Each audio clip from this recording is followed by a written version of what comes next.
So once we have decreased the customer cost and increased the benefits that we are giving to the customer, we say that our performance has escalated, and it should also be used in defining satisfaction. What is this satisfaction? The satisfaction is the satisfaction level of the customers.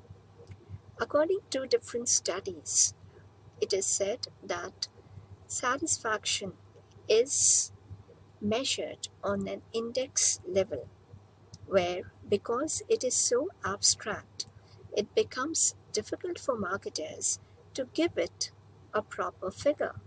We cannot say we have 90%, 90 satisfaction. Now, this doesn't really mean anything unless and until I say a customer is 90% satisfied.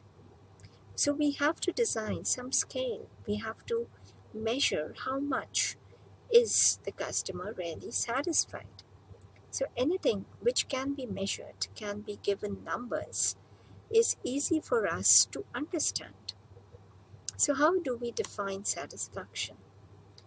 Though there are scales for designing and defining and measuring satisfaction, broadly we say that if the performance of the product is as per the expectations of the customers, we say that a customer is satisfied. So performance level of the company or performance level of the product as perceived by the customer while they have used the product, consumed the product, if they are equal to the expectations of the consumers, then a customer is satisfied. If they are less than expectations, then it results in dissatisfied customer.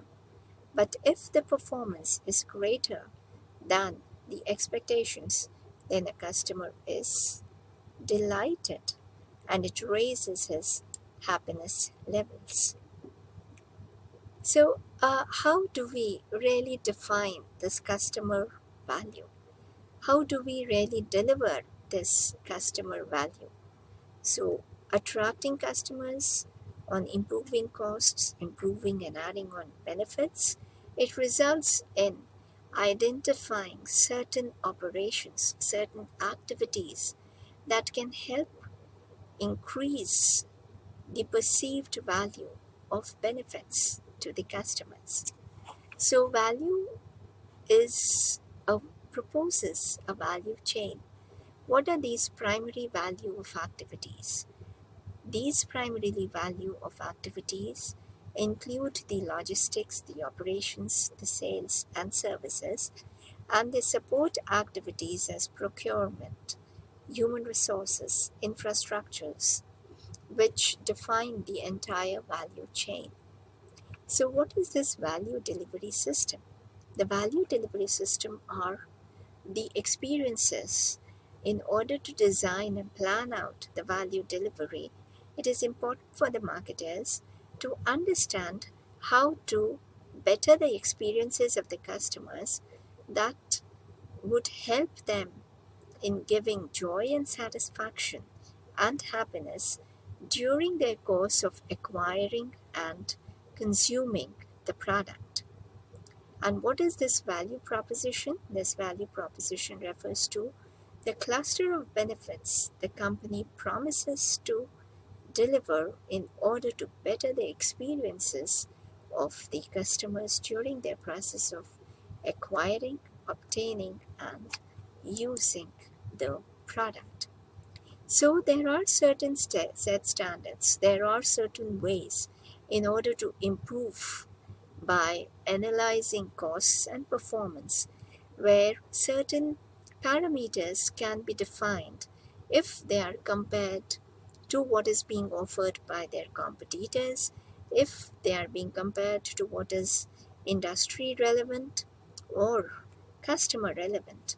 So these benchmarking processes are an extra addition to analyze the benefits that can be given to the customers during their processes of acquiring and consuming particular products and services. Maybe relationships with customers could be bettered by sending reminders of insurance and, uh, in case of automobiles, by sending reminders of ensuring that the insurance is paid on time, or there was an installment which is still due, or a service which is due. So, after sale service, as in case of Eureka Forbes, or maintenance of certain contracts, like in case of consumer durables. So, certain such kinds of benchmarking processes can be established in order to better the experiences and better in value propositions by offering more to the customers. And another important concept of marketing is core competency. Marketing is a battle of perceptions.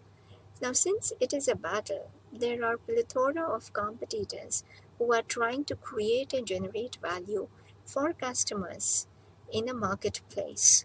So, what is it that they can really thrive on?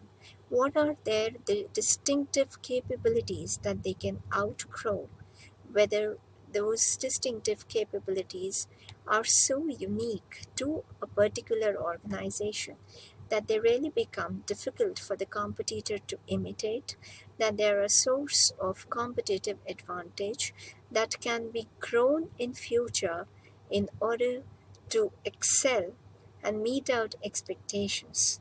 So these together distinctive capabilities are called as core competency, based on which the values can be proposed, benefits can be offered, and the entire value chain can be processed. Next, we move on to another core concept of marketing, which is exchange and transaction. An exchange is defined as a process by which an individual gets a desired object from someone by offering something of value in return. An exchange can be a rotten good which is handed over in exchange of a new product or a service, or an exchange can be done. You buy a new TV set and exchange it with an old TV set.